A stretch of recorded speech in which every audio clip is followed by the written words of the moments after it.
Hey, it's Monologue for Shut-Ins, number 246. Yeah. Hey, Facebook and Instagram were down yesterday. Yeah. That meant, think of it, that meant billions of people around the world were deprived of a close up photograph of exactly what I had for lunch yesterday. Yeah, and the good news about the outage was that suddenly millions of sub-teen girls finally felt free enough to eat whatever they they wanted to without thinking they were fat. Who knew a whistleblower had that much power?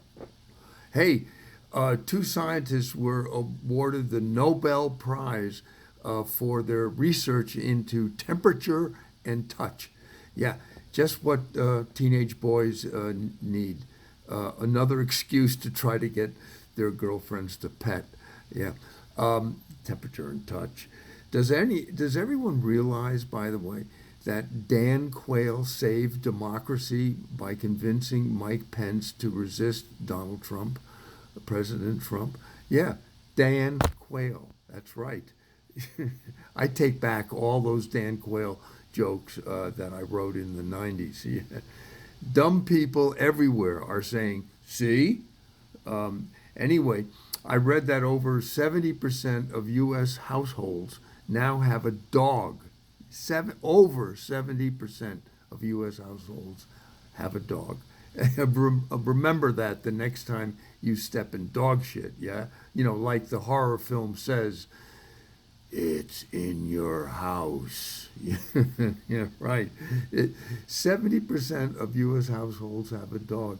Yeah, no wonder the worst job in the world is being the dog of a homeless person because that stupid walk never ends if you're homeless. You see what I mean?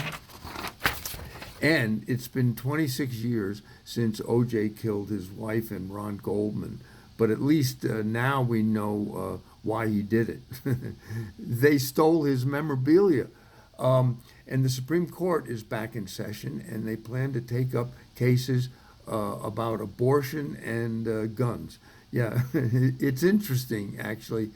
One case is about the right to life, and the other is about the right to kill. Interesting. The vaccine mandate worked in New York with teachers because 96% of teachers are now vaccinated. Finally, there were some shots in a classroom that we all could approve of. And there are so many cases of COVID in Alaska that doctors and hospitals are now forced to ration their care for the infected. Right. Sarah Palin says that she can see a graveyard from her front porch. And Disney World is celebrating its 50th birthday anniversary, 50 years as of October 1st. But there have been a lot of changes in 50 years. You know what I mean? For instance, Snow White is now known as Snow Gray. And the seven dwarfs now prefer to be called the seven vertically challenged retired seniors who don't have to go to work anymore, right? And besides, none of the dwarfs can. The dwarfs are so old they can't remember the lyrics to their song. They can't remember what comes after hi. And Pinocchio got a nose job, and the Pirates of the Caribbean finally came out as gay. They chase each other now instead of women. And that is Monologue for Shut-Ins number 246.